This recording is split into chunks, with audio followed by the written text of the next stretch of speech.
National parks are often described as places of permanence, vast landscapes, open horizons, trails that seem older than policy or paperwork. But in recent years, something subtle has changed. The parks are still open, yet access no longer works the way it once did.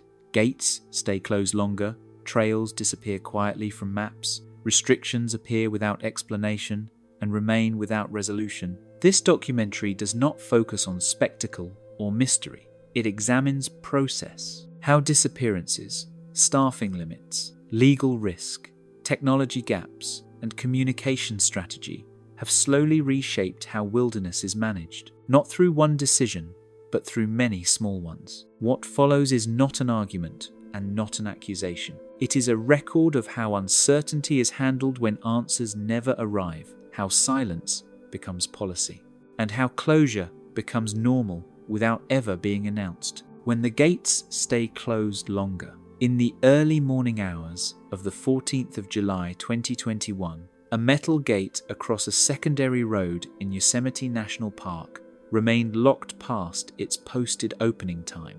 No announcement was made. No ranger stood nearby. Vehicles waited, engines off, drivers assuming a delay caused by weather or maintenance. By noon, the road was still closed. A temporary sign appeared, printed on plain paper, stating that access was restricted until further notice. No additional explanation followed. This pattern has become familiar across multiple parks. Closures now arrive quietly. They are not framed as emergencies. They are not accompanied by alarms or press briefings. In many cases, they appear administrative. A trail closed, a campground unavailable, a road gated without ceremony. Visitors often learn only when they arrive. The increase in closures has coincided with a rise in unresolved disappearances. This connection is rarely stated directly by managing agencies. Instead, closures are attributed to safety assessments, staffing limits,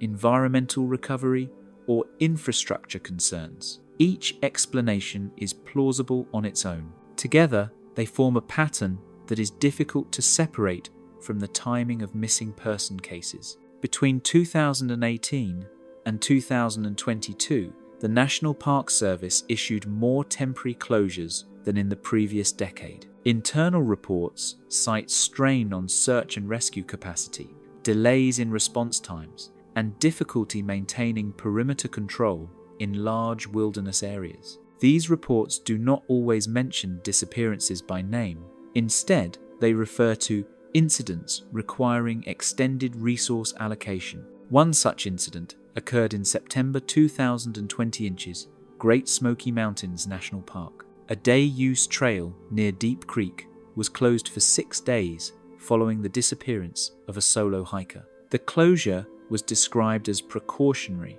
Rangers later confirmed that the search area overlapped with active visitor routes, creating logistical problems. The hiker was never found. The trail reopened without comment. Closures often follow a specific sequence. First, an individual is reported missing. Initial searches are conducted within a narrow time window. After several days, search areas expand. At this stage, visitor movement becomes a complication rather than a benefit. Trails that normally provide access points also introduce variables. Footprints overlap, environmental traces degrade, witness reliability declines. Closing the area simplifies the environment, even if it does not improve the outcome. In 2019, a ranger briefing document from Rocky Mountain National Park outlined this logic. It stated that public access during active investigations increases uncertainty. The document did not recommend permanent closures, but it normalized the idea that access restriction was an investigative tool rather than a last resort. As disappearances accumulate without resolution, the threshold for closure lowers. Parks no longer wait for prolonged searches to fail. Some areas are restricted preemptively. In several Western parks, seasonal trail openings have been delayed following disappearances from the previous year, even when no new incidents have occurred. Staffing shortages intensify this trend. Park operations depend on predictable visitor flow, When that flow becomes unpredictable due to ongoing investigations, closures reduce pressure on limited personnel. Rangers assigned to patrol, interpretation, and maintenance are redirected to monitoring boundaries and responding to inquiries. Fewer open areas mean fewer variables to manage. This dynamic was visible in 2022 at Mount Rainier National Park, where a series of short-term closures followed two unrelated missing person cases in different sections of the park. Although the cases were geographically distant, management cited overall operational strain as the reason for restricting access in both zones. The closures overlapped by several weeks, despite no active search underway in one of the areas. Public communication during these closures remains limited. Press releases emphasize caution and respect for ongoing processes. Specific details are often withheld. Officials cite family privacy and investigative integrity. As a result, visitors experience closures as unexplained absences rather than responses to identifiable events. The lack of visible explanation contributes to a sense of disconnection. Trails that once felt permanent now feel provisional. Campgrounds appear and disappear from reservation systems without warning. Maps become outdated within a single season. This instability changes how visitors plan and how parks manage expectations. In some cases, closures persist long after active concern has faded. A backcountry zone in Sequoia and Kings Canyon National Parks remained closed for nearly 8 months following a disappearance in late 2021. Official statements referenced erosion and wildlife protection. Internal memos later revealed that unresolved search questions had influenced the decision to keep the area inaccessible through the following summer. These extended closures serve a secondary function. They limit the accumulation of new risk, while older cases remain unresolved. Each open trail introduces the possibility of another disappearance. Each additional case compounds public scrutiny and internal pressure. Closing access slows this accumulation. Historical data supports this approach from an administrative perspective. Parks with repeated unresolved incidents experience increased media attention, legal inquiry, and public records requests. Closure reduces exposure. It narrows the operational field. It buys time. Time, however, does not resolve uncertainty. It only spreads it out. Visitors returning after long closures often find landscapes unchanged but procedures altered. Signage is more restrictive. Ranger presence is less conversational. Movement feels guided rather than exploratory. In interviews conducted between 2020 and 2023, several former park officials described closures as pressure valves. They relieve immediate operational stress without addressing root causes. Those causes include terrain complexity, unpredictable weather, visitor behavior, and limited real-time monitoring capabilities. None of these factors can be fully corrected. Disappearances expose these limits. Each case highlights how quickly control dissolves beyond maintained areas. When a person vanishes without trace, it challenges assumptions about surveillance, accessibility, and response. Closures acknowledge this challenge indirectly. The decision to close is rarely framed as a response to danger. Instead, it is framed as a pause, a reassessment, a temporary measure.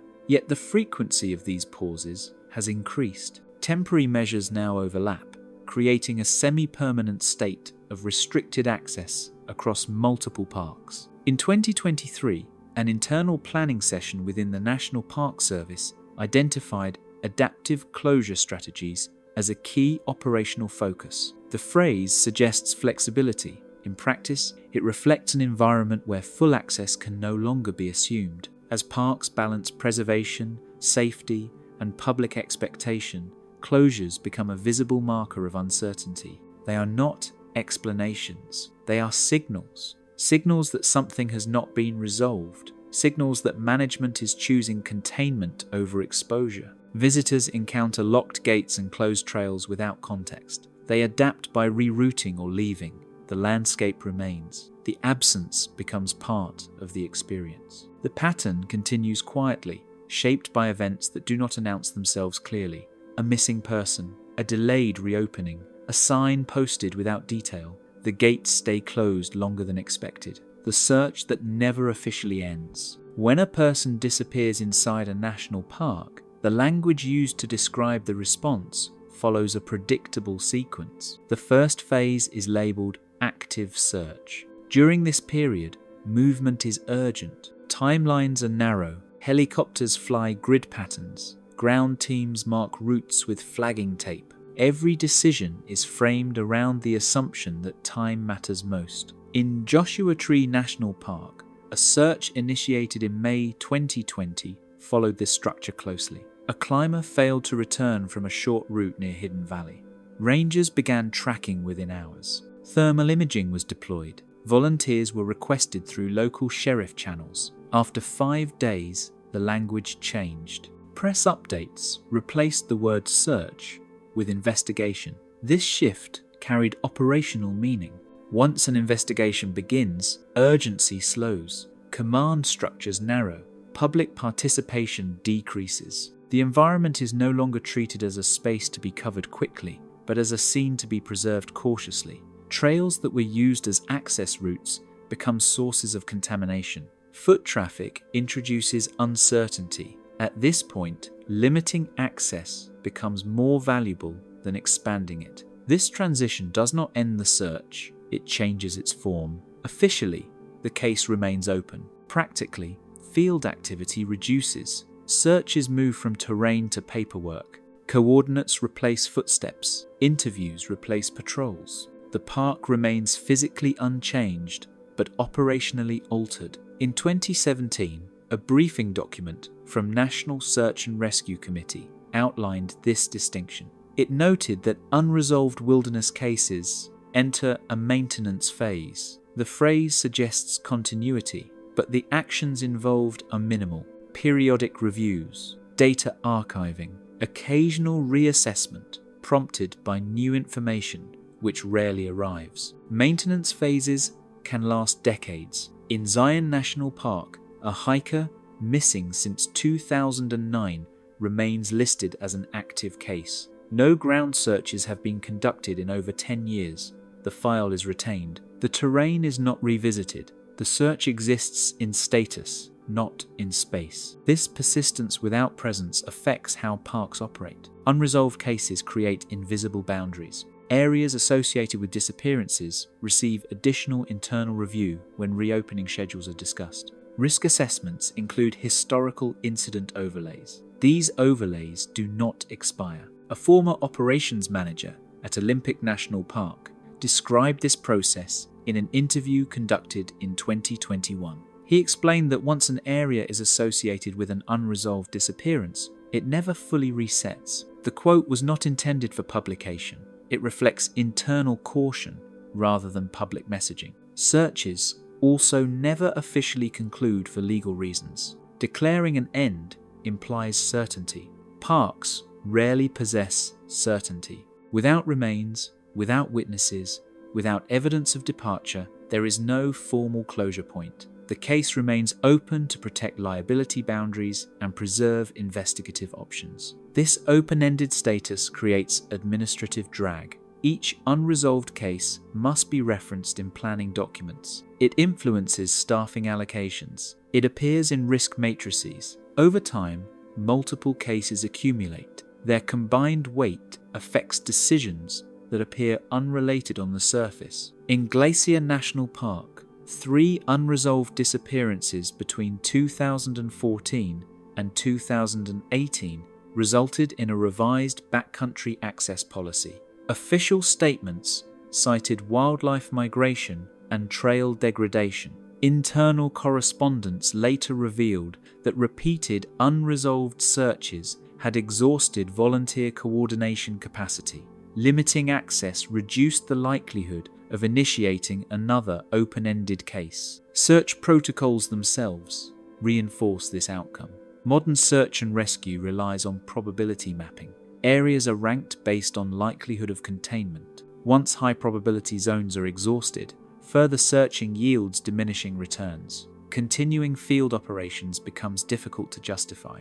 This logic is practical. It is also incomplete. Probability models cannot account for all variables. Terrain shifts, weather alters landscapes. Human movement does not follow consistent patterns. Yet once a search enters the maintenance phase, these uncertainties are no longer actively explored. The public rarely sees this transition. Announcements fade. Media attention moves on. Families continue to request updates. Parks respond with procedural language. The search is ongoing. The investigation remains open. No new information is available. Behind the language, the park adjusts. Rangers assigned to search operations return to routine duties. Temporary closures remain in place longer than necessary for search purposes. These closures are repurposed as preventive measures. In 2022, a trail network in Coconino National Forest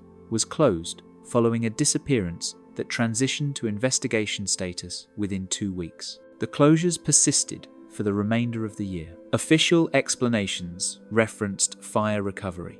Internal planning notes listed the unresolved case as a contributing factor. This practice reflects a broader shift. Parks are no longer treating disappearances as isolated events. They are treated as cumulative risk indicators. Each unresolved case increases perceived vulnerability. The response is not to solve the case, but to reduce exposure. Searches that never officially end create operational shadows. They influence decisions quietly. They justify restrictions indirectly. They remain present without being visible. Families of the missing often return to parks years later. They walk trails that were once searched. They encounter signs that did not exist before. New fences, altered routes, closed areas. These changes are not explained in relation to their cases. For park management, unresolved searches represent unresolved questions. What happened? Where oversight failed? Where the warning signs were missed? Without answers, precaution becomes policy. The absence of resolution does not stop planning. It reshapes it. Future access decisions incorporate past uncertainty. Closure becomes easier to justify. Reopening requires explanation.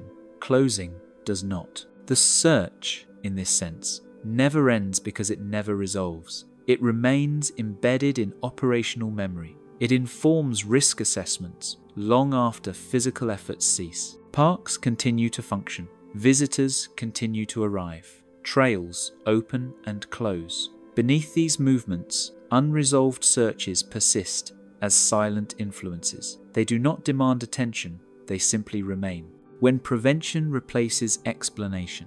In earlier decades, closures inside national parks were framed as responses. A flood washed out a bridge. A wildfire crossed a boundary. Heavy snowfall made roads unsafe. The cause was visible, and the explanation was brief. Visitors adjusted their plans and moved on. In recent years, a different logic has taken hold. Closures increasingly occur without a visible trigger. There is no smoke, no storm, no collapse. Access is limited not because something happened in front of visitors, but because something might happen beyond their view. This shift is tied to how park management now defines risk. Risk is no longer treated as an event, it is treated as a condition. Conditions persist even when nothing appears wrong. They are assessed internally and acted upon quietly. An internal planning memo circulated in 2021 within the National Park Service described this change directly. It stated that prevention should precede public understanding. The phrase was not intended for release. It reflected a belief that explaining uncertainty invites debate, while restricting access avoids it. This approach places emphasis on anticipation rather than response. If an area has produced confusion, loss of orientation, or unresolved outcomes in the past, it is categorized as unstable. Stability is no longer defined by current conditions. It is defined by historical unpredictability. In Yosemite National Park, several backcountry routes were reclassified in 2020 under a revised hazard index. These routes were not associated with recent accidents. They were associated with incomplete incident reports from earlier decades. The change allowed managers to delay seasonal openings without citing a specific cause. Prevention also simplifies communication. Explaining why something closed requires evidence. Preventing access requires only authority. A sign can list general safety concerns. It does not need to reference specific events. The absence of detail reduces the chance of contradiction. This pattern is visible in how notices are written. Older closure notices often cited dates, causes, and expected reopening timelines. Newer notices use broader language. Area closed due to safety considerations. Access restricted to protect visitors and resources. These statements are accurate without being informative.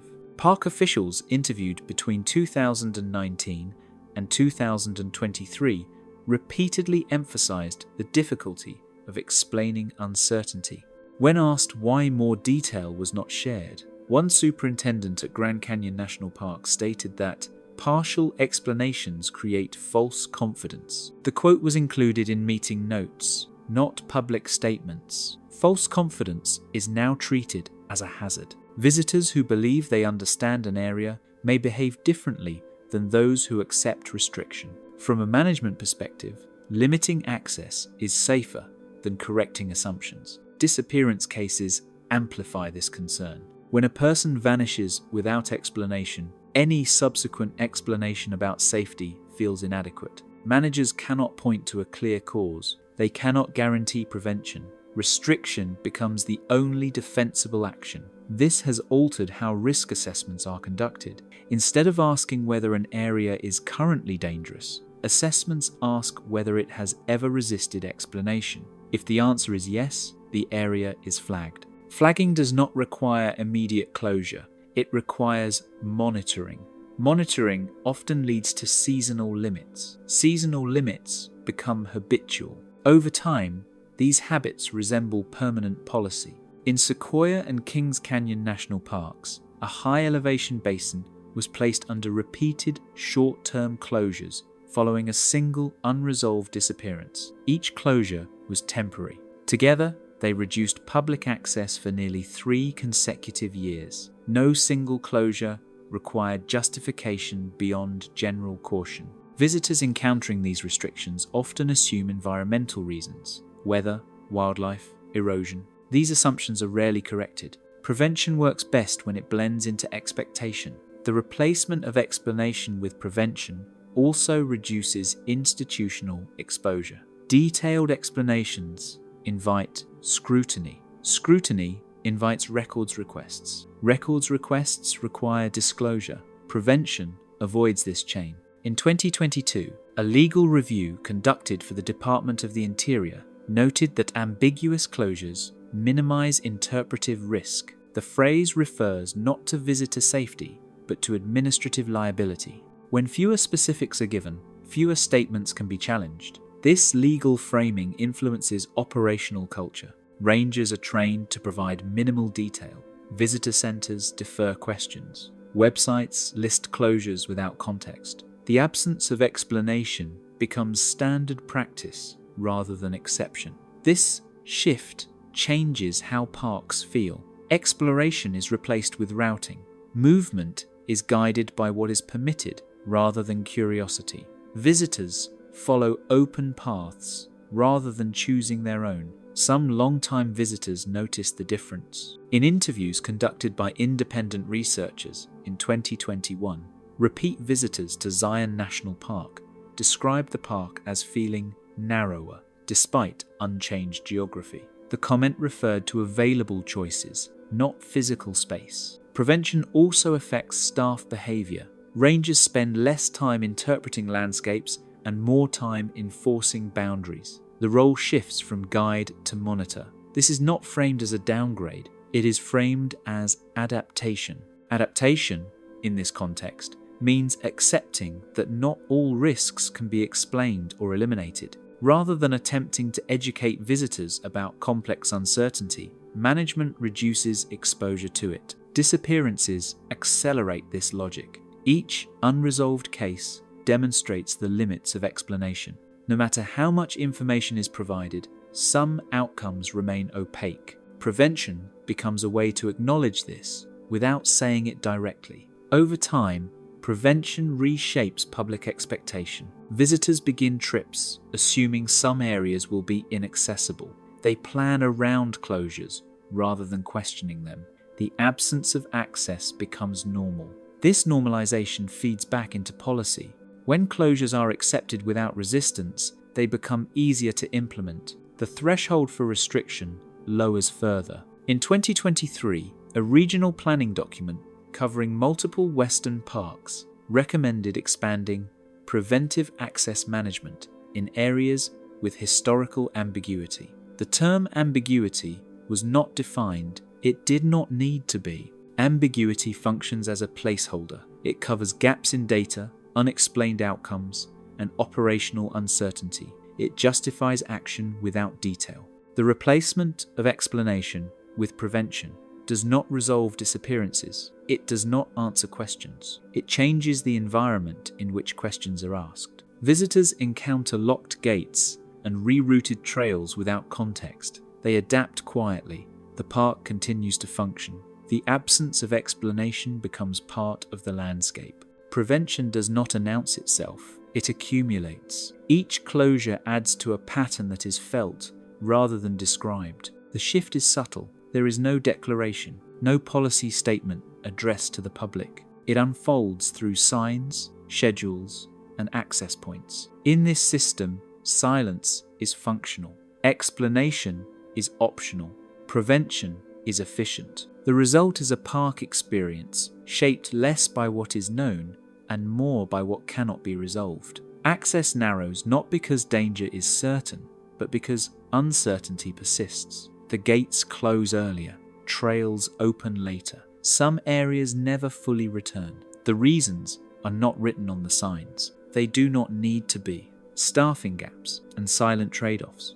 Park closures are often explained as safety measures, but behind many of them is a quieter constraint. Staffing, not the visible absence of rangers at a desk, but the invisible thinning of coverage across thousands of acres. This change does not appear on maps. It shows up in response times, patrol frequency, and decisions that favour limitation over supervision. In 2023, the National Park Service reported that more than 1/3 of its permanent ranger positions were either vacant or filled by temporary staff working reduced terms. Seasonal hiring, once used to reinforce summer operations, became inconsistent. Housing shortages near parks delayed onboarding.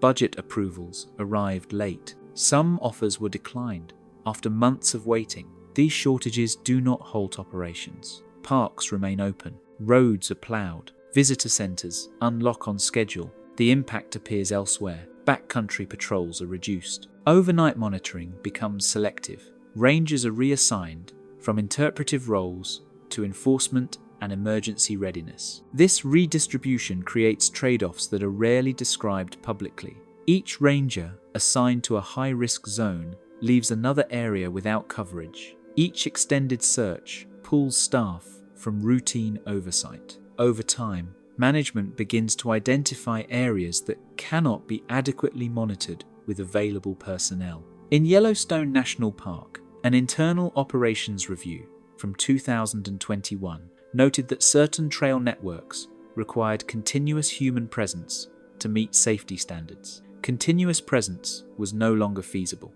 Rather than downgrade standards, access was restricted. The decision was not framed as a closure caused by staffing. Public notices cited wildlife movement and seasonal hazards. Internally, the issue was coverage. A trail without patrol is a liability. A closed trail is not. This logic becomes more pronounced after disappearances. Search operations consume staffing rapidly. Teams rotate in shifts. Supervisors coordinate with county agencies. Normal patrol schedules are suspended. When searches end without resolution, the staffing deficit does not immediately recover. In Mount Hood National Forest, a multi-week search in 2020 required personnel reassignment from 5 districts. After the operation concluded, several areas remained understaffed through the remainder of the season. 2 trailheads were closed indefinitely. No explanation linked the closures to the search. Staffing gaps also affect information flow. Rangers with local knowledge retire or transfer. Replacement staff arrive with limited familiarity. Historical context is lost. Areas once understood through experience are managed through policy alone. A former backcountry ranger at Grand Teton National Park described this shift in a 2022 interview. He noted that earlier decisions relied on memory, where people tended to get lost, where weather shifted unexpectedly. With fewer experienced staff, decisions became conservative by default. Closure replaced discretion. Conservative decisions accumulate. Each one reduces the area requiring oversight. Each one simplifies scheduling. Each one compensates for absence without addressing it. Budget documents reflect this reality indirectly. Funds allocated for visitor services decline, while enforcement and risk management increase. This does not expand capacity. It reallocates attention. Areas that cannot be actively supervised are deprioritized. Disappearances intensify these calculations. An unresolved case demands periodic review. It requires record maintenance. It invites future inquiry. Staffing those obligations reduces availability elsewhere. Closing access prevents adding new obligations. In 2021, a regional supervisor overseeing multiple Western parks described closures as operational triage. The phrase did not appear in official summaries. It captured the internal view that not everything could be managed simultaneously. Triage implies choice. Some areas receive attention, others are stabilized through restriction. The choice is rarely discussed publicly because it reframes closures as compromises rather than protections. Staffing gaps also influence response thresholds. With fewer rangers available, parks become less tolerant of unpredictable visitor behavior. Routes that require frequent intervention are flagged. Areas where visitors often deviate from trails receive scrutiny.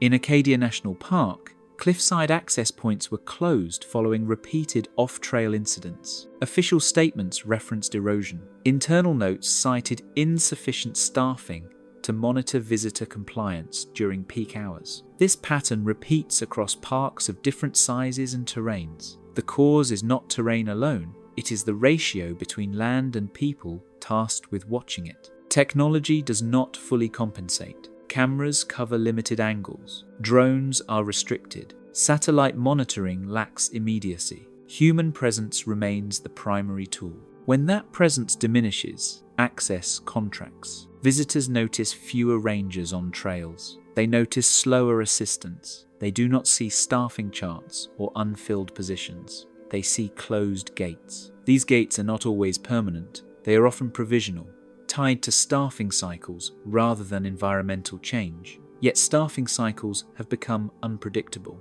Temporary closures extend. Seasonal limits overlap. In 2023, a staffing forecast projected continued shortages through at least 2026. The document did not recommend reopening restricted areas. It recommended adjusting visitor expectations. Adjusting expectations does not require explanation. It requires consistency. If closures persist long enough, they become normal. Visitors plan around them. Complaints decrease. For management, this outcome reduces pressure. With fewer demands, fewer staff are needed. The system stabilizes at a lower level of access. Disappearances contribute to this stabilization by highlighting what cannot be managed with limited personnel. Each unresolved case reinforces caution. Each search strains capacity. The result is not abandonment, it is contraction. Parks remain large. Experiences become narrower. Staffing gaps do not announce themselves. They do not appear on signs. They shape decisions quietly through meetings, schedules, and risk assessments. When gates remain closed, the reason is rarely singular. Staffing is one factor among many. It is also one of the least visible. The park appears unchanged. The land remains. The absence is organizational rather than physical. Access narrows. Oversight concentrates. Silence fills the space where explanation once existed. The limits of search technology. Modern national parks are often imagined as monitored landscapes. Satellites pass overhead. Radios connect field teams. Jeeps tracks movement. From the outside, it appears that wilderness has been made legible. Disappearances challenge this assumption. They reveal that technology does not equal coverage. Search operations today rely on tools that did not exist a generation ago. A missing person report now triggers data collection almost immediately. Cell phone pings are requested, vehicle license plates are logged, purchase records are reviewed. None of these tools operate reliably once a person leaves maintained corridors. In 2021, a search briefing at Bryce Canyon National Park noted that the majority of visitors lose signal within minutes of entering backcountry zones. Once this happens, digital tracking ends. The landscape returns to physical search methods. Technology narrows the starting point. It does not extend the search field. Aerial tools offer limited expansion. Helicopters equipped with thermal imaging are effective under narrow conditions. Clear skies, low wind, minimal canopy. Many parks do not meet these conditions consistently. Dense forest, broken terrain, and temperature overlap between humans and rock reduce effectiveness. In North Cascades National Park, thermal imaging was deployed during a 2019 search. After several days, the equipment was grounded. Cloud cover persisted, nighttime temperatures dropped, heat signatures blended into the terrain. The search transitioned back to foot teams. Drones are often cited as a solution. Their use inside national parks is restricted. Even when permitted for search and rescue, flight time is limited. Battery constraints reduce coverage. Visual feeds require interpretation. Dense vegetation obscures movement. A drone sees surfaces, not absences. A report issued by the Department of the Interior in 2022 acknowledged that drone deployment creates the impression of comprehensive search without guaranteeing detection. The wording reflected concern that visibility of creation technology could be mistaken for effectiveness. Ground-based tracking tools remain unchanged in principle. Dogs follow scent. Rangers look for disturbed soil. Crews mark grids. These methods depend on time. Weather erases signs. Foot traffic overwrites trails. Rain resets the ground. Technology does not preserve these traces. It competes with their disappearance. In Shenandoah National Park, a missing person search in 2018 lost critical ground evidence after a sudden storm. Tracking dogs were withdrawn. The area reopened partially within weeks. The case remained unresolved. Technology did not compensate for delay. Data modeling has become more common. Probability maps rank areas by likelihood. These models rely on assumptions about behavior, familiar trails, typical decision-making, historical patterns. When a person deviates, the model collapses. Search teams may never enter the correct area. This limitation was documented during a 2020 review of search outcomes in Big Bend National Park. Analysts found that several searches failed because the missing individual moved counter to predicted routes. Technology reinforced expectation. Reality did not comply.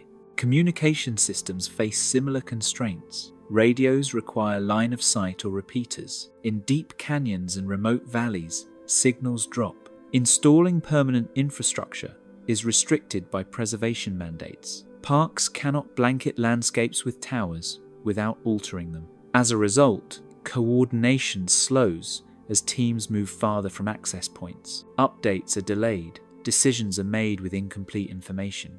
Technology does not prevent this, it highlights it. The public often assumes that modern search capability guarantees resolution.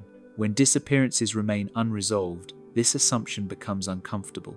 Parks rarely address the gap directly. Instead, they adjust access to reduce exposure to scenarios they cannot reliably manage. Closures are one such adjustment. Limiting entry reduces the chance of relying on tools that may fail. This is not an admission of inadequacy. It is an operational response to known limits. In 2022, an internal training session for search coordinators at Canyonlands National Park included a slide titled, "Technology is a filter, not a solution." The phrase did not appear in public materials. It framed tools as aids that narrow uncertainty without eliminating it. When disappearances occur despite technology, confidence erodes internally. Managers question assumptions. They review response times. They examine tool performance. These reviews rarely conclude that more technology will solve the problem. Instead, they emphasize constraints, terrain complexity, human unpredictability, environmental interference. These factors resist optimization.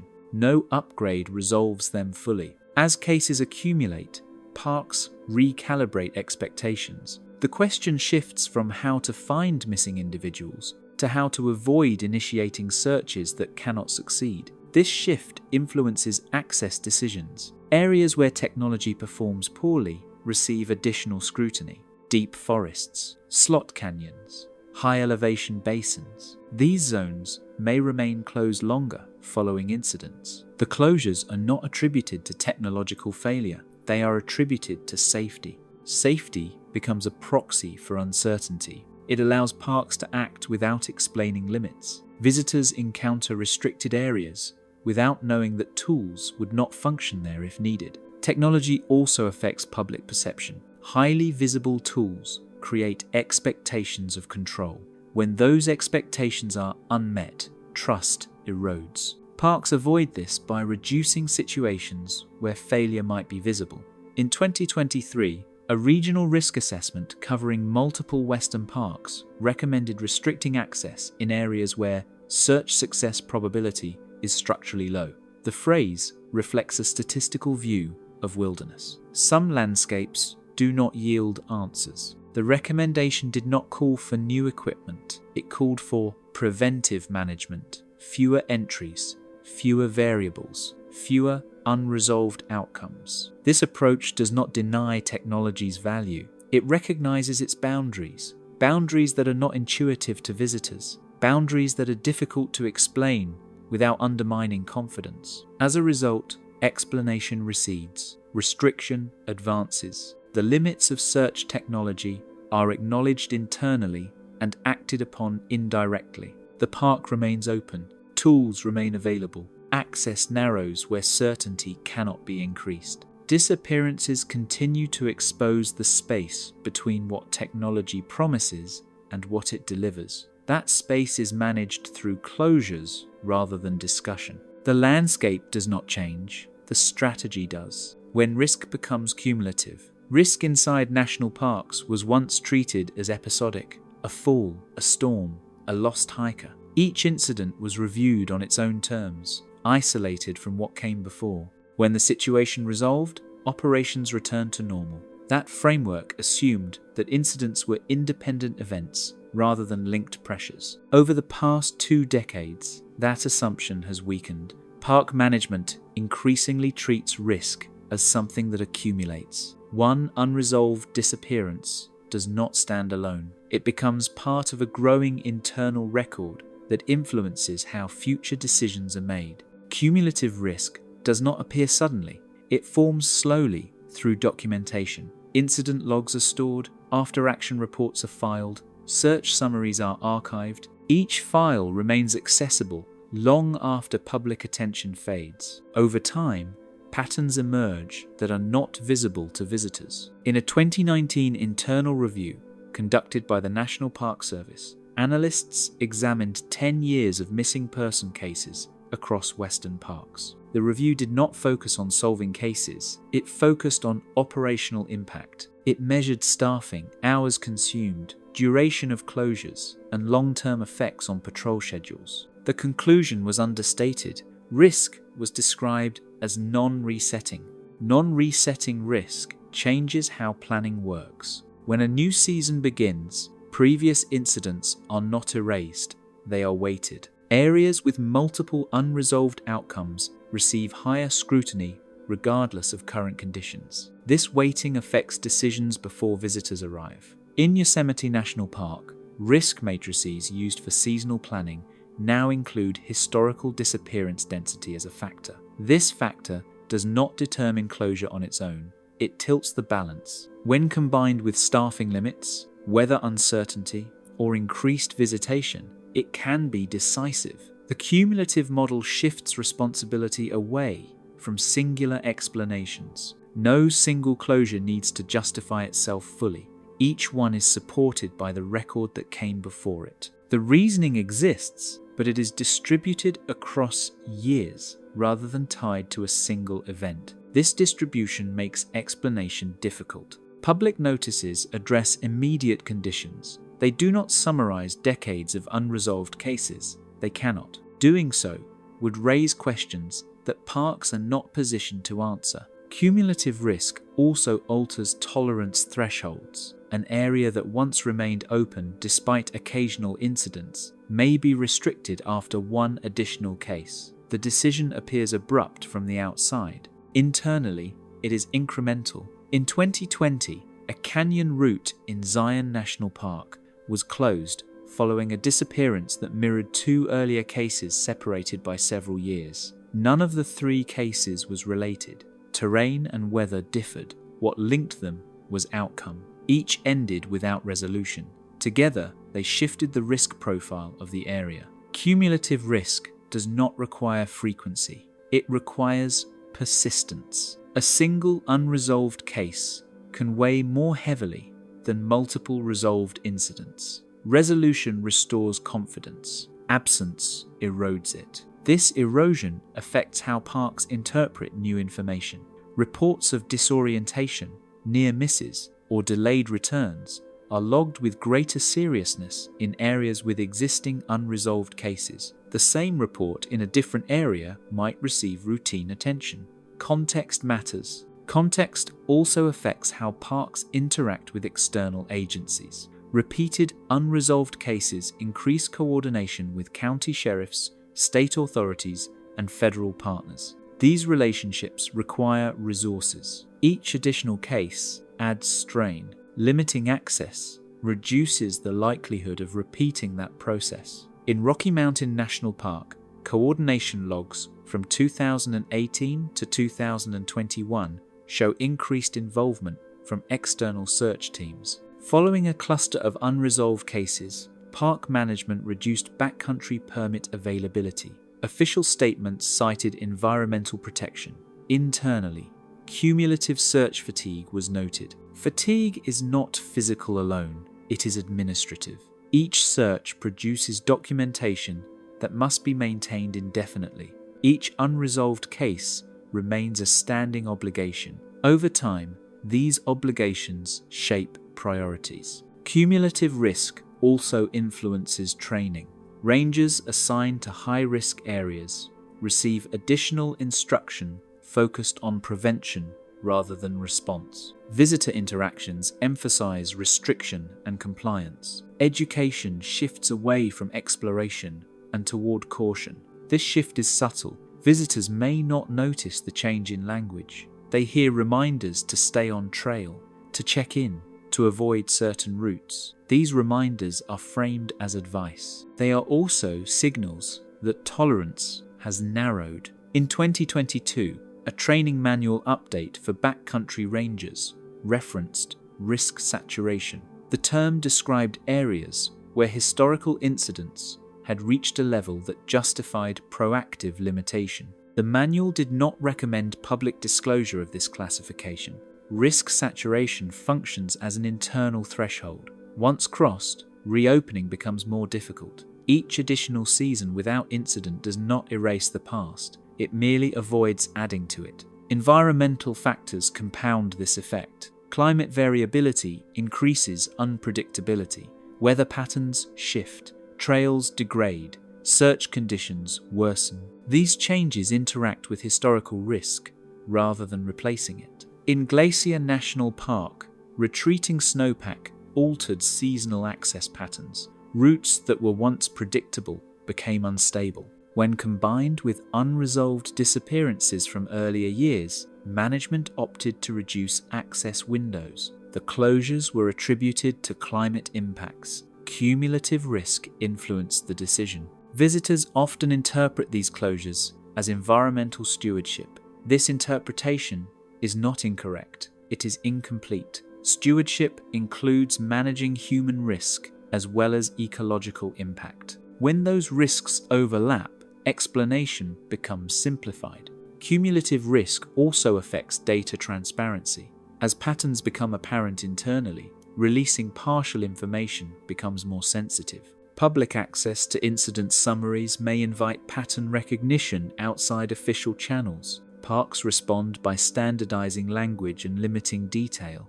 This standardization makes individual cases harder to distinguish. It also makes cumulative trends less visible to the public. Internally, the trends are clear. Externally, closures appear disconnected. In 2023, a cross-park planning session referenced cumulative risk as a justification for region-wide access adjustments. Rather than targeting individual sites, entire categories of terrain were reviewed: slot canyons, high-elevation plateaus, dense forest zones. The goal was to reduce exposure across systems rather than address locations one by one. This systemic approach reflects acceptance that risk does not remain contained. Disappearances affect perception beyond their immediate location. Each unresolved case contributes to a broader sense of vulnerability. Cumulative risk also influences funding requests. Parks with multiple unresolved cases cite increased management complexity. These requests do not always result in additional resources. When resources do not increase, restriction becomes the alternative. The accumulation does not require public awareness to be effective. Decisions are made within planning cycles. Access changes are implemented quietly. Over time, the landscape of available experiences contracts. Visitors who return year after year may notice that familiar routes remain closed. They may assume restoration is ongoing. They may expect reopening eventually. Internally, reopening depends not on restoration alone, but on whether cumulative risk has diminished. In many cases, it has not. Cumulative risk does not disappear with time.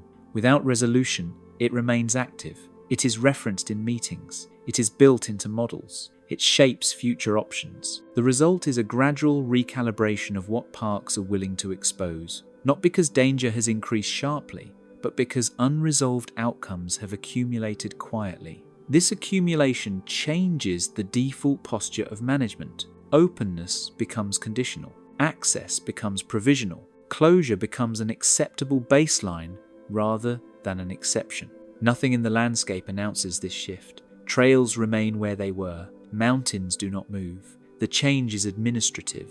Risk no longer resets. It carries forward. It layers. Each disappearance adds weight that does not lift. Park closures, in this context, are not reactions. They are the visible edge of a cumulative calculation that continues long after individual searches end. Public silence and managed perception. When closures appear without explanation, the absence of information is rarely accidental. It is managed. Inside national parks, silence functions as a tool, not a failure. It shapes how visitors interpret risk, responsibility, and uncertainty without requiring direct statements. Public communication around park operations follows strict boundaries. Statements are reviewed, language is standardized, details are filtered. This structure predates recent disappearances, but unresolved cases have intensified its use. Silence reduces exposure. It limits speculation. It prevents commitment to explanations that may later prove incomplete. In 2020, a communications guidance memo circulated within the National Park Service emphasized consistency over completeness. The memo advised staff to avoid referencing specific incidents unless legally required. It noted that partial disclosure increases interpretive risk. The phrase refers to how the public fills gaps when information is incomplete. Managed perception begins with wording. Closure notices are deliberately neutral. They avoid emotional language. They avoid timelines when possible. Phrases like "until further notice" and "out of an abundance of caution" appear frequently because they do not invite follow-up. This language creates a sense of temporary pause rather than permanent change. Even when closures persist for years, the wording suggests reversibility. Visitors are less likely to demand explanation if they believe access will eventually return. Silence also prevents comparison. When disappearances are not mentioned directly, visitors cannot easily link closures across parks. Each closure appears isolated. Patterns remain internal. In Grand Canyon National Park, several inner canyon routes were closed or restricted between 2019 and 2022. Public notices cited heat risk and trail conditions. Internal correspondence referenced unresolved incidents and rescue strain. The public language remained environmental. The operational reasoning was cumulative. This separation between internal reasoning and external messaging is intentional. Park managers operate under the assumption that visitors do not require full context to comply. Compliance, not understanding, is the immediate goal. Information desks and ranger interactions reinforce this approach. Frontline staff are trained to redirect questions towards safety guidance rather than historical explanation. When asked why an area remains closed, rangers are instructed to reference current conditions, not past events. This training was updated following several high-profile disappearances in Western parks. A 2021 internal training outline advised staff to avoid speculative discussion of unresolved incidents. The concern was not misinformation alone, it was expectation management. Expectation management reduces pressure. If visitors do not expect explanation, they are less likely to perceive silence as omission. Silence becomes normal rather than suspicious. Media engagement follows similar rules. Parks respond to disappearance-related inquiries with brief confirmations and limited detail. Statements emphasize cooperation with authorities and respect for families. Follow-up questions are often declined. This approach limits escalation. Detailed statements invite investigative reporting. Investigative reporting invites document requests. Silence narrows the scope of inquiry. In 2022, a regional public affairs officer described this process in an off-record conversation. She noted that once a narrative forms, it becomes difficult to contain. Silence prevents narrative formation. It keeps events fragmented. Fragmentation benefits management. Without a clear story, visitors focus on logistics rather than causes. They reroute trips. They cancel reservations. They adapt individually rather than collectively. Managed perception also relies on visual cues. Closed gates are clean. Signs are professionally printed. Barriers appear intentional rather than reactive. This presentation conveys control even when uncertainty remains. In Yosemite National Park, temporary closures following a disappearance were accompanied by permanent-style signage. The signage did not reference the incident. It listed general safety concerns. The visual permanence suggested planning rather than reaction. This presentation reduces anxiety. Visitors encountering well-marked closures assume oversight. They do not see improvisation.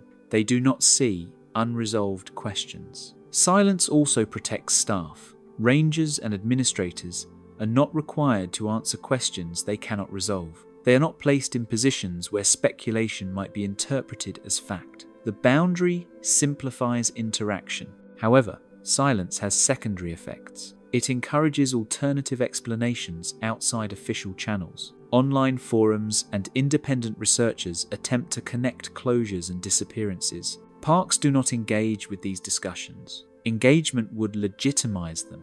The decision not to engage is strategic. By withholding comment, parks avoid validating narratives they cannot control. Silence becomes a buffer. In internal risk assessments, perception is treated as a factor alongside safety and staffing. A closure that raises fewer questions is considered preferable to one that invites debate. Silence supports that outcome. This emphasis on perception does not imply deception. It reflects prioritization.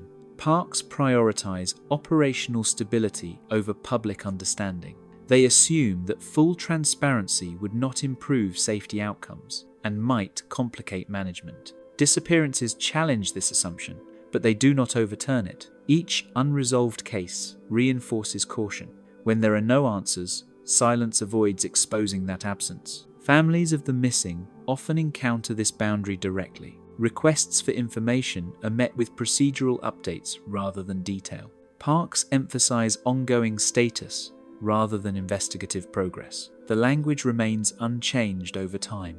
For families, this can feel like stagnation. For management, it is consistency. Consistency reduces liability. It prevents contradictory statements across years. Managed perception also affects how closures end. Reopenings are often quiet. There is no announcement explaining why access has returned. Without explanation for closure, there is no need to explain reopening. This symmetry maintains silence. The public sees change without context. The system remains opaque. In 2023, a communications audit reviewed public responses to closures across multiple parks. The audit concluded that limited explanation correlated with lower complaint volume. Visitors accepted closures more readily when fewer details were provided. This finding reinforced existing practice. Silence was not reconsidered, it was validated. Over time, this approach reshapes public expectations. Visitors no longer expect detailed explanation for access changes.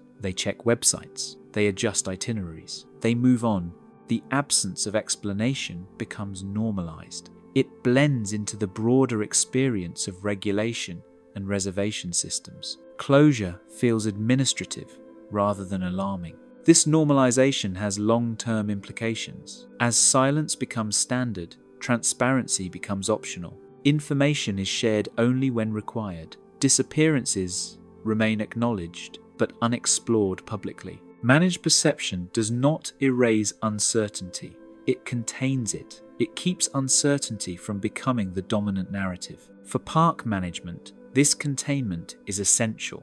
Wilderness already resists control. Allowing uncertainty to dominate communication would undermine confidence. Thus, silence persists, not as neglect, but as policy. The gates close, the signs appear, the reasons remain unsaid, visitors comply, the park continues. Legal boundaries and institutional risk. Every disappearance inside a national park triggers not only a search, but a legal perimeter. This perimeter shapes what agencies can say, what they can do, and what they choose not to address publicly. It is invisible to visitors, yet it influences nearly every closure decision that follows an unresolved case. National parks operate within overlapping jurisdictions: federal land, state authority, county sheriffs, tribal boundaries. When a person goes missing, responsibility does not rest with a single entity. Each agency involved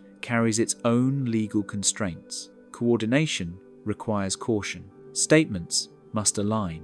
Silence often becomes the safest shared position. The National Park Service does not function as a law enforcement body in the same way as state or county agencies. While park rangers conduct investigations, criminal authority is limited. Missing person cases frequently shift lead responsibility to local sheriffs or federal partners. Once this shift occurs, public communication narrows further. Legal counsel plays a central role early. After a disappearance is reported, agency attorneys review initial statements. They assess liability, exposure. They identify language that could imply fault, negligence, or prior knowledge. This review influences not only what is said, but what is omitted. Closures intersect directly with liability. Leaving an area open after a disappearance introduces risk. If another incident occurs, questions arise. Why was access allowed? What precautions were taken? What information was withheld? Closing access reduces these questions before they form. In 2018, a legal risk assessment conducted for the Department of the Interior concluded that post-incident closures demonstrate due diligence. The phrase does not refer to safety outcomes. It refers to legal positioning. A closed area signals action regardless of effectiveness. This positioning matters in civil litigation. Families of missing persons sometimes pursue legal action, alleging inadequate warning, delayed response, or insufficient oversight. Even when such cases are dismissed, they require defense. Defense relies on documentation showing that reasonable steps were taken. Closures create documentation, a decision memo, a risk notice, a management action. These records establish a timeline of response. They show restraint, they show caution, they reduce exposure. Legal boundaries also limit retrospective discussion. Once a case enters a legal grey zone, revisiting details publicly becomes risky. Statements made years later can be reinterpreted. Silence avoids contradiction. In Great Smoky Mountains National Park, a disappearance in the mid-2000s remains legally unresolved. Although no active investigation is underway, internal guidance discourages staff from discussing the case publicly. The concern is not secrecy, it is consistency.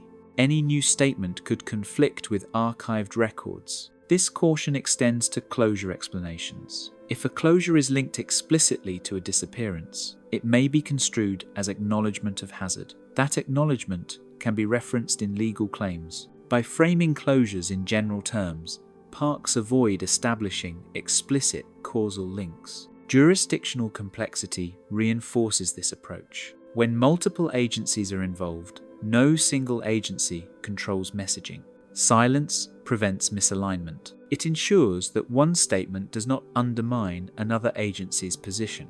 In 2021, a multi-agency after-action review following a disappearance in Coconino National Forest recommended communication minimization during unresolved cases. The recommendation focused on reducing conflicting narratives across agencies with different legal mandates. Institutional risk also includes precedent. How a park responds to one disappearance influences expectations for future cases. If detailed explanations are provided once, their absence later becomes notable. Silence maintains flexibility. This flexibility is critical when outcomes are uncertain. Parks cannot guarantee safety. They cannot promise resolution. Overstatement increases exposure. Understatement limits it. Legal review also shapes internal culture. Staff become cautious. Rangers avoid speculation. Administrators defer to counsel. Decisions err toward restriction rather than openness. This culture affects closure duration. Reopening an area after a disappearance requires justification. If justification is weak, reopening may be delayed. From a legal standpoint, continued closure is easier to defend than reopening without resolution. In Sequoia and Kings Canyon National Parks, an internal legal memo reviewed in 2022 noted that reopening areas associated with unresolved cases reintroduces exposure. The memo did not prohibit reopening. It advised caution.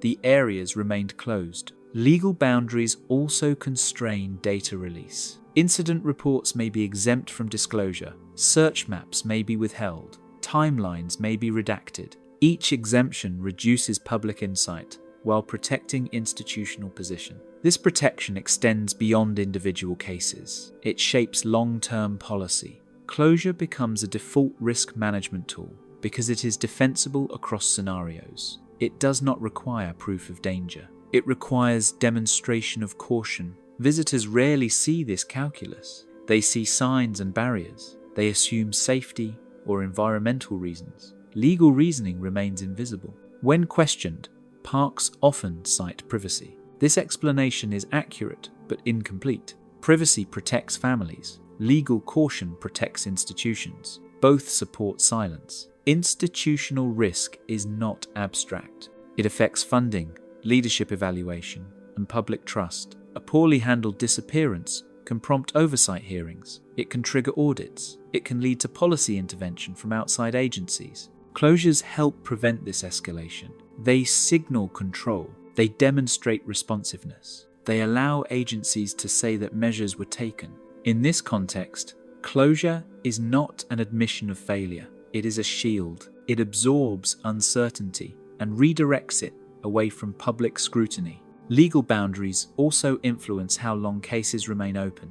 Declaring a case closed without resolution can create legal ambiguity. Keeping it open maintains procedural consistency.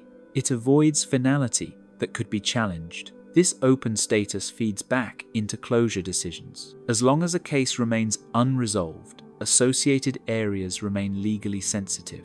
Sensitivity discourages change. The result is a landscape shaped by unseen constraints. Trails remain closed. Gates remain locked. Not because danger is known, but because liability cannot be eliminated. Institutional risk management prioritizes predictability. Silence and closure provide it. Explanation introduces variability. Over time, these practices harden into norms. New administrators inherit them. New staff adopt them. The reasons may fade, but the boundaries remain. Legal frameworks do not explain disappearances. They do not solve them. They define how agencies survive them. In the aftermath of unresolved cases, parks choose actions that can be defended rather than narratives that can be debated. Closure is defensible. Silence is stable. Visitors experience the outcome without the context. They adjust. The institution remains protected. The visitor who never returns. Disappearances inside national parks do not only remove individuals from the landscape,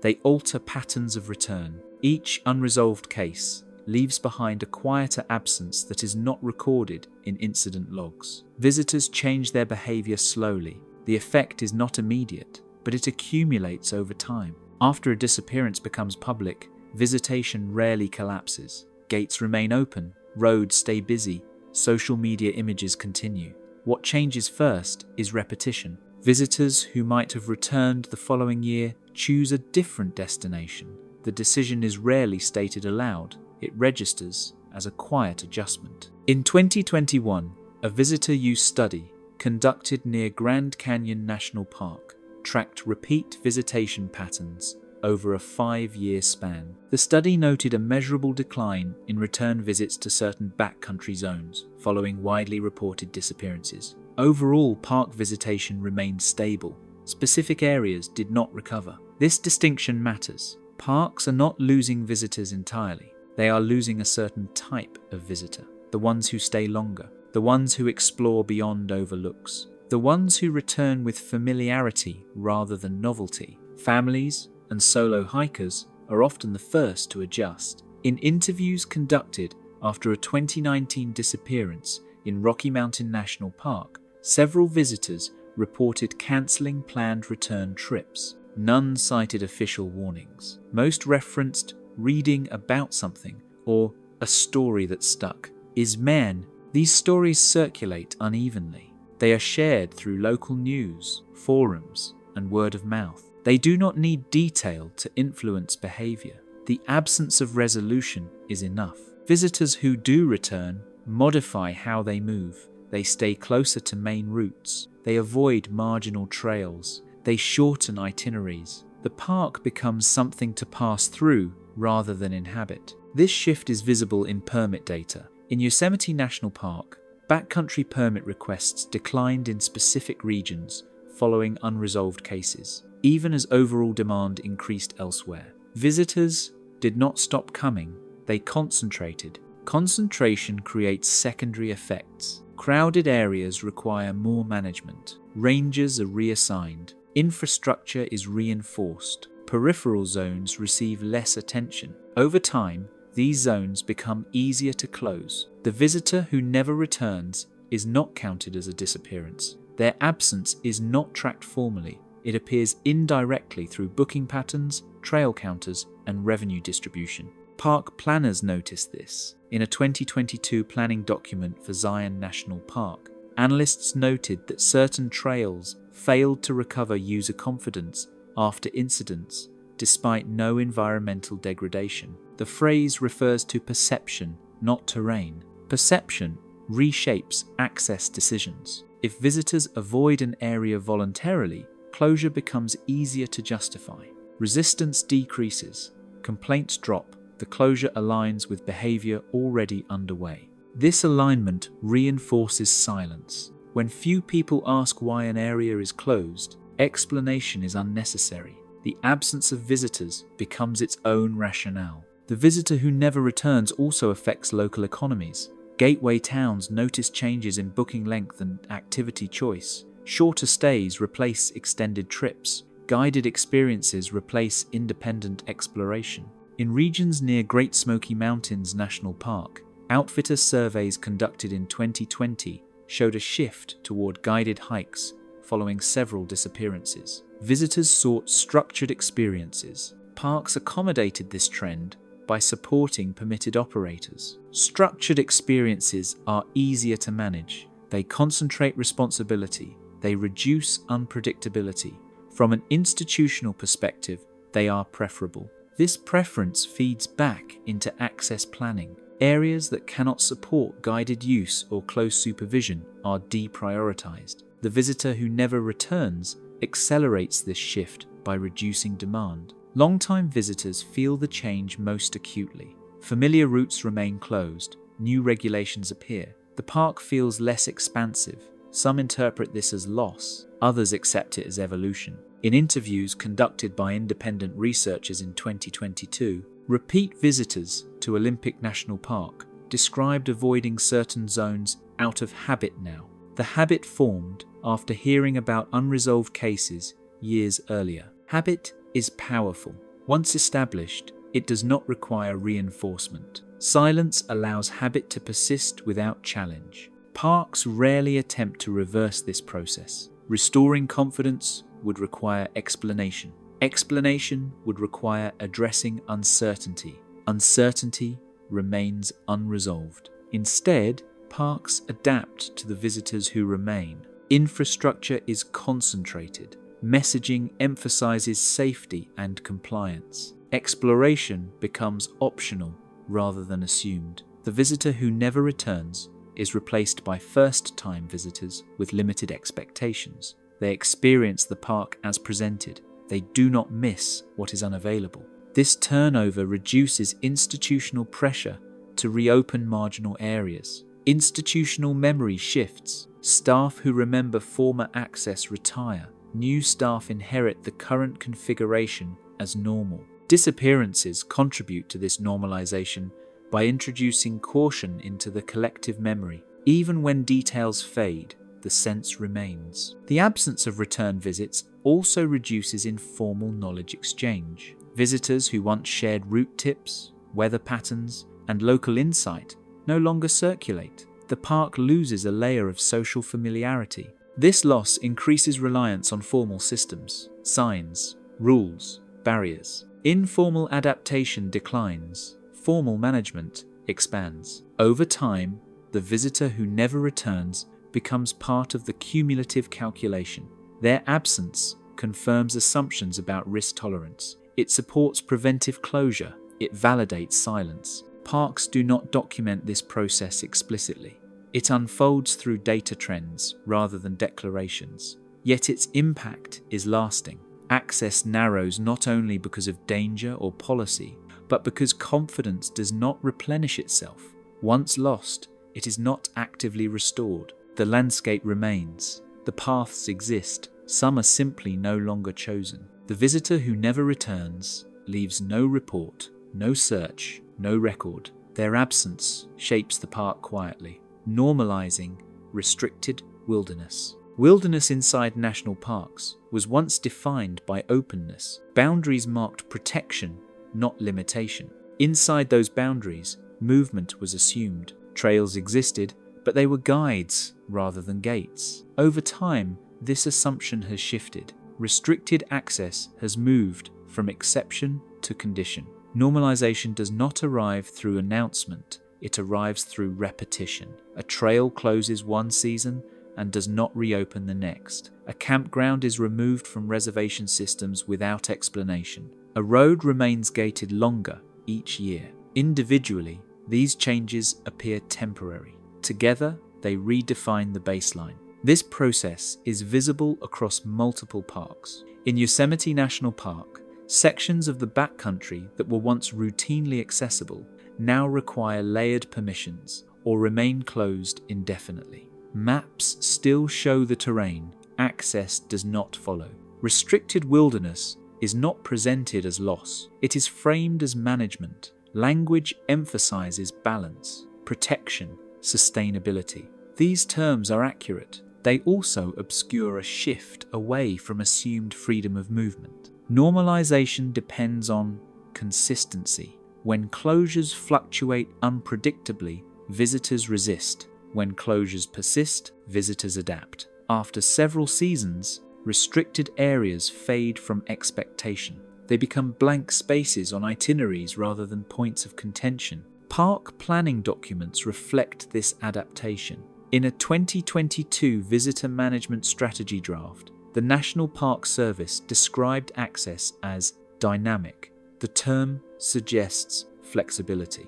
In practice, it describes contraction shaped by cumulative constraints. Dynamic access allows parks to respond without committing. Areas can be reopened theoretically while remaining closed operationally. The absence of finality keeps restriction from feeling permanent, even when it is. Visitors encounter this dynamic through uncertainty. Trip planning becomes conditional.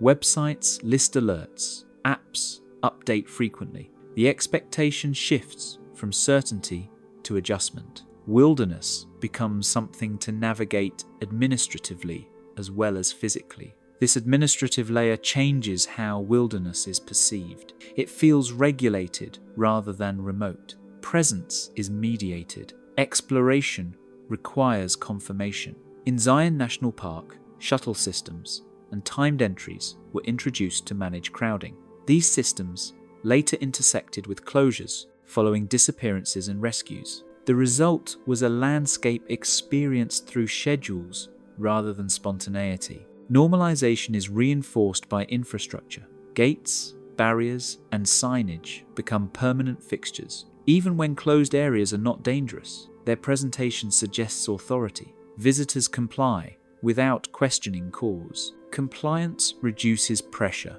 With fewer challenges, policies persist. Over time, restricted wilderness becomes the default condition rather than a response. This shift affects how new visitors learn the park. First-time visitors do not compare present access to past openness. They accept what is available. The restricted model becomes their reference point. Educational materials adjust accordingly. Guidebooks remove routes, maps simplify. Interpretive programs focus on accessible zones. Knowledge of closed areas fades. In Rocky Mountain National Park, several lesser-known routes were removed from official publications after repeated closures. The terrain still exists. It is no longer part of the narrative. Narrative matters. What is included shapes what is valued. Restricted areas become peripheral. Their absence is not explained. It is absorbed. Normalization also affects internal decision-making. When restriction is common, choosing closure requires less justification. The question shifts from why close to why open. Opening an area now requires demonstrating readiness, staffing, monitoring, legal review, risk assessment. Each requirement raises the threshold. Closure requires none of these. In 2023, a regional operations memo referenced access justification protocols. The phrase indicates a reversal. Access must now be defended. Restriction does not. This reversal aligns with broader institutional caution. Disappearances, legal exposure, staffing limits, and technological boundaries all favor restriction. Normalization integrates these pressures into routine practice. The result is a wilderness that remains vast but segmented. Movement is guided. Options are curated. Risk is managed through limitation rather than engagement. Visitors adjust behavior accordingly. They follow marked paths. They avoid deviation. The culture of exploration narrows. This narrowing reinforces safety metrics. Fewer deviations mean fewer incidents. Fewer incidents validate restriction. Validation feeds policy. Policies feed normalization. The cycle continues without announcement. Some critics describe this as loss of wilderness character. Park management frames it as evolution. Both perspectives coexist. Neither is formally addressed. Normalization also changes how incidents are perceived. A disappearance in a restricted area prompts less public reaction. The area was already off limits. Responsibility shifts subtly toward the individual rather than the system. This shift reduces institutional accountability. It also reduces pressure to reopen. Restricted wilderness absorbs uncertainty without attracting attention. In Olympic National Park, long-term closures following disappearances became part of standard access planning. New staff were trained within this framework. The closures were not revisited. They were inherited. Inheritance is key. Once normalized, restriction is passed forward. Future decisions reference existing conditions rather than original causes. The reason for closure fades. The closure remains. Normalization does not eliminate public enjoyment. Parks remain popular. Experiences are concentrated. Views are managed. The sense of wildness persists within limits. However, the relationship between visitor and landscape changes. Wilderness is no longer something entered freely. It is something granted selectively. This selectivity aligns with broader societal trends. Permits, reservations, capacity limits. Wilderness mirrors systems found elsewhere. Its distinctiveness narrows. Disappearances accelerate this alignment by introducing uncertainty that institutions manage best through control. Control becomes routine. Routine becomes invisible. The normalization of restricted wilderness is not driven by a single policy or event. It emerges from layered responses to unresolved questions. Each response is reasonable. Together, they redefine access. The change is gradual. There is no moment of transition. Visitors do not notice a line crossed. They notice fewer options. Over time, the idea of unrestricted movement feels outdated. The park becomes a sequence of allowed spaces rather than an open field. This does not resolve disappearances. It contains their impact. It prevents recurrence where possible. It also limits engagement with the unknown. Wilderness remains. Its edges move inward. Normalization makes that movement acceptable. When safety language replaces inquiry, language inside national parks has shifted quietly. Words once used to describe exploration, discovery, and inquiry are increasingly replaced by terms associated with protection, compliance, and precaution. This shift is not cosmetic. It reflects a deeper change in how unresolved events, including disappearances, are handled institutionally. Safety language is broad by design. It simplifies complex conditions into general advisories for your safety, out of caution, to protect visitors and resources. These phrases appear on signs, websites, and closure notices across parks. They are difficult to challenge because they do not specify what danger exists or where it originates. Inquiry requires specificity. It invites questions. Why is this area unsafe? Unsafe compared to what? For how long? Safety language avoids these questions by framing risk as self-evident. The visitor is not expected to understand the cause, only to comply with the instruction. This change became more pronounced after a series of unresolved disappearances in the late 2010 seconds. Parks faced questions they could not answer. Where did the person go? What failed? Could it happen again? Without clear responses, inquiry became a liability rather than a tool. In 2020, an internal communication review conducted by the National Park Service noted that investigative framing increases expectation of resolution. Safety framing does not. The document recommended prioritizing language that discourages exploration of cause in favor of acceptance of condition. Condition-based language treats risk as ambient. It exists without explanation. Visitors are asked to accept it as part of the environment similar to weather or terrain. This framing removes the need for follow-up. Signs illustrate this change clearly. Older signage often explained hazards in detail. Rockfall zones listed causes. Wildlife notices described behavior. Newer signage is more general. It states prohibition rather than explanation. In Yosemite National Park, several trailhead notices were updated between 2019 and 2022. The revised versions removed references to past incidents. They focused on present restriction. The effect was subtle but consistent. Safety language also replaces inquiry in public statements following disappearances. Press releases confirm awareness and cooperation. They emphasize search effort. They avoid speculation. Once the active search ends, statements stop. The absence of explanation is filled by safety reminders. This transition affects how the public interprets unresolved cases. Without inquiry encouraged by official sources, attention dissipates. Questions remain unanswered, but they are no longer foregrounded. Parks are not investigative agencies in the traditional sense. Their mandate is preservation and access management. When disappearances occur, inquiry falls partly outside their scope. Safety language keeps response within institutional boundaries. This boundary is reinforced through training.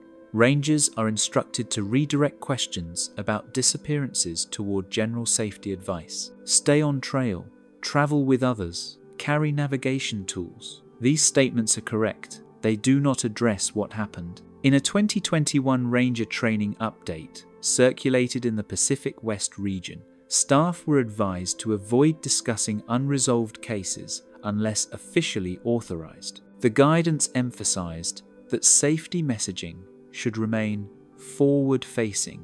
Past events were to be referenced only in abstract terms. Abstract references prevent pattern recognition. Visitors cannot easily connect one closure to another if each is framed as a standalone safety measure. Inquiry requires context. Context is minimized. Safety language also shifts responsibility.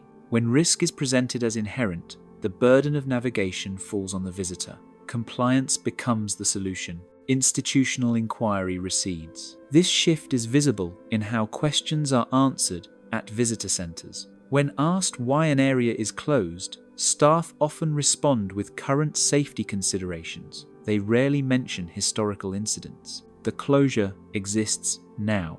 That is sufficient. The replacement of inquiry with safety also reduces institutional memory. When past events are not discussed openly, they fade from operational culture. New staff learn procedures without learning origins. Closure becomes routine rather than reflective. In Zion National Park, interviews with seasonal staff conducted in 2022 revealed limited awareness of earlier disappearances that influenced current access rules. Staff understood what was closed. They did not know why. This lack of shared inquiry affects long-term planning.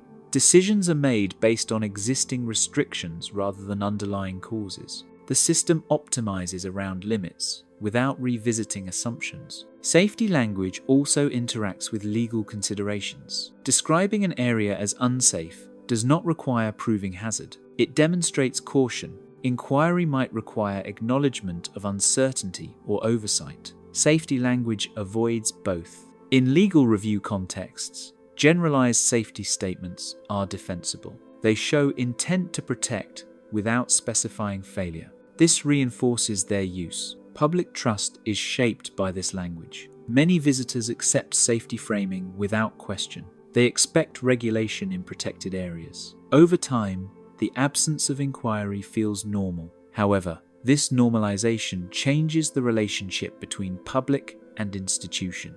Parks are no longer seen as places where mysteries are explored or resolved. They are places where uncertainty is managed quietly. Disappearances accelerate this transformation. Each unresolved case adds weight to the decision to avoid inquiry publicly. Safety language becomes a way to close the discussion without resolving it. This does not mean inquiry ceases entirely. Investigations continue behind the scenes. Records are maintained. Cases remain open administratively.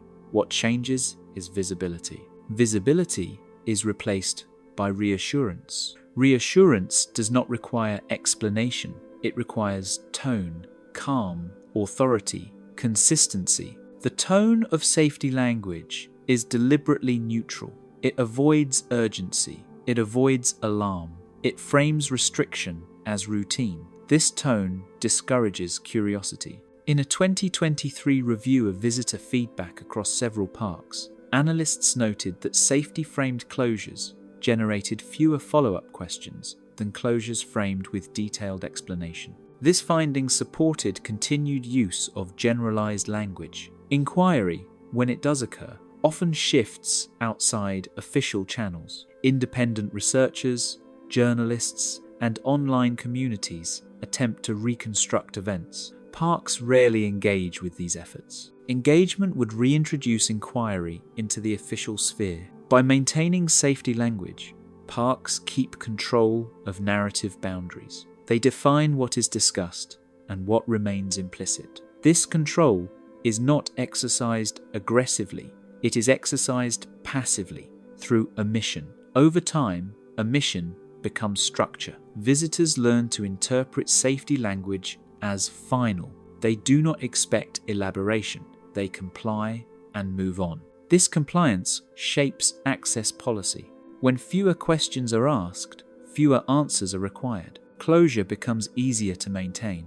The replacement of inquiry with safety does not resolve disappearances. It stabilizes operations around them. It allows institutions to function without confronting unknowns publicly. Wilderness, in this framework, is no longer a space for unanswered questions. It is a space where unanswered questions are contained. The shift is subtle. There is no directive posted. It is felt through tone, wording, and repetition. Safety language fills the space where inquiry once lived. The questions remain. They are simply no longer invited. Closure as the new baseline. For most of the 20th century, closure inside national parks was treated as interruption.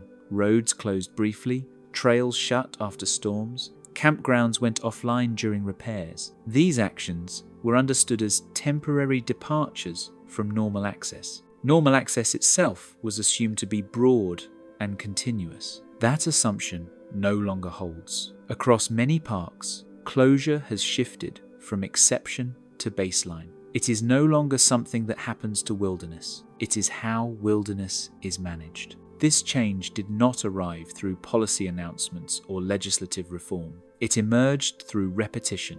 Each disappearance added hesitation.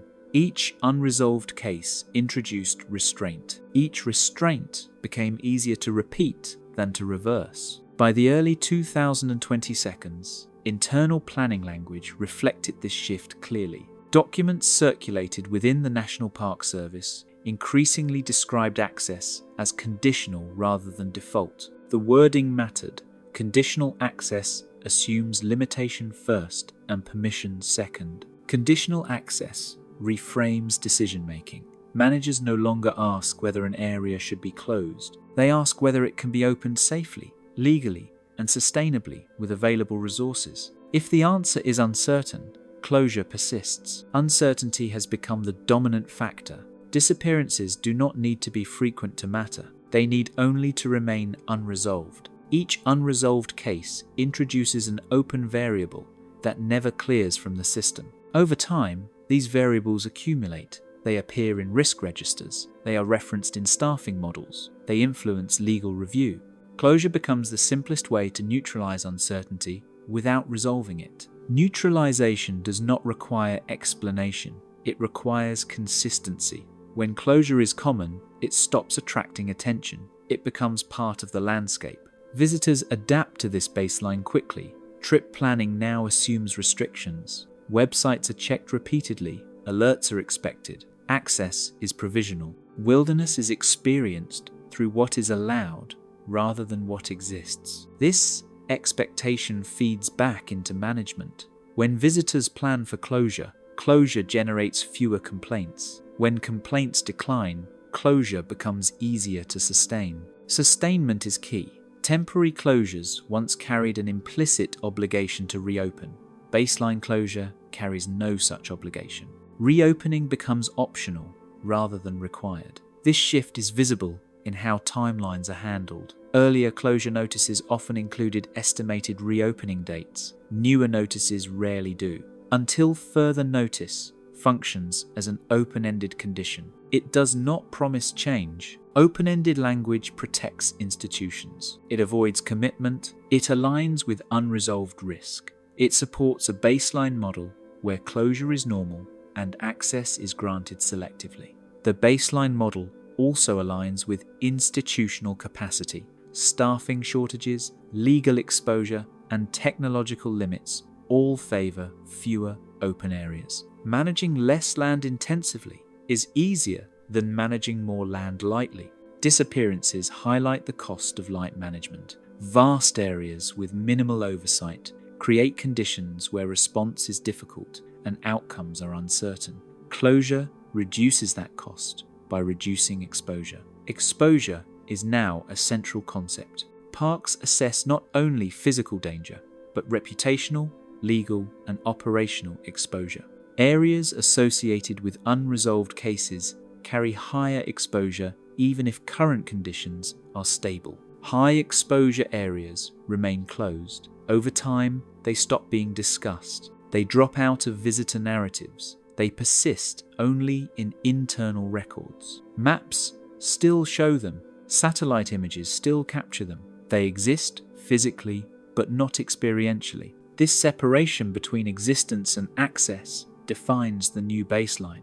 Wilderness is no longer synonymous with availability. It is synonymous with restriction managed carefully. The baseline model also changes how success is measured. Success is no longer defined by breadth of access. It is defined by absence of incidents. Fewer rescues, fewer disappearances, fewer headlines. Closure supports this metric. Fewer people in marginal areas produce fewer events. Fewer events validate the strategy.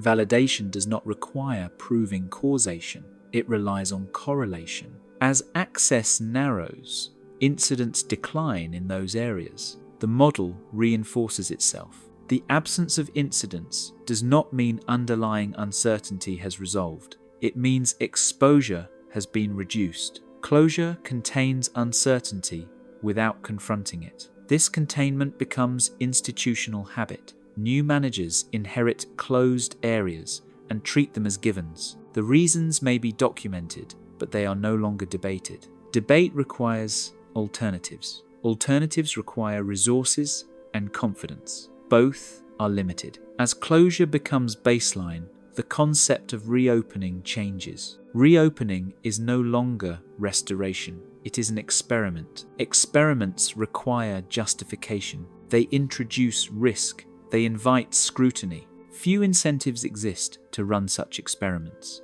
Closure is stable, access is volatile. This stability appeals to institutions tasked with preservation and safety. It aligns with broader regulatory trends. Controlled systems are easier to defend than open ones. The baseline model also reshapes public memory. Future visitors will not remember what was once accessible. They will experience only what remains open. The loss will not feel like loss. It will feel like design. Design implies intention. Intention implies control. Control reassures. Disappearances undermine reassurance when discussed openly. Closure restores it silently. The new baseline does not deny wilderness, it redefines it. Wilderness becomes something protected, not only from development, but from participation. Participation is managed through permits, routes, and schedules. Spontaneity declines. Predictability increases. This predictability is not total. Wilderness remains unpredictable by nature, but institutional interaction with wilderness becomes predictable. The gates open where confidence exists. They remain closed where it does not. Confidence is now the scarce resource, not land, not trails. Confidence in oversight, response, and explanation. Where confidence cannot be rebuilt, closure holds. This model does not announce itself. It does not require consensus. It advances through policy inertia and risk aversion. Visitors encounter the result without the process. They see locked gates and rerouted paths. They accept them as normal. Normality is powerful. Once established, it rarely reverses. Closure, as the new baseline, is not a conclusion. It is a condition. It continues to shape access decisions quietly, guided by unresolved questions that are no longer asked aloud. Wilderness remains expansive on maps. On the ground, it is increasingly curated. The gates define the experience. They are expected to be there. What you've just watched is not about a single park, a single case, or a single decision. It's about accumulation, how unresolved events linger inside institutions long after public attention fades, how access narrows without headlines, how silence, caution, and prevention quietly replace inquiry. These changes don't announce themselves. They settle in, they become routine, and once they do, they're rarely questioned. If this documentary helped you notice patterns you hadn't considered before, take a moment to reflect on how places you assume are permanent are actually shaped by fragile systems behind the scenes. If you want to see more investigations like this, consider liking the video and subscribing to the channel. Your support allows deeper research, slower storytelling, and more careful work. Thank you for watching.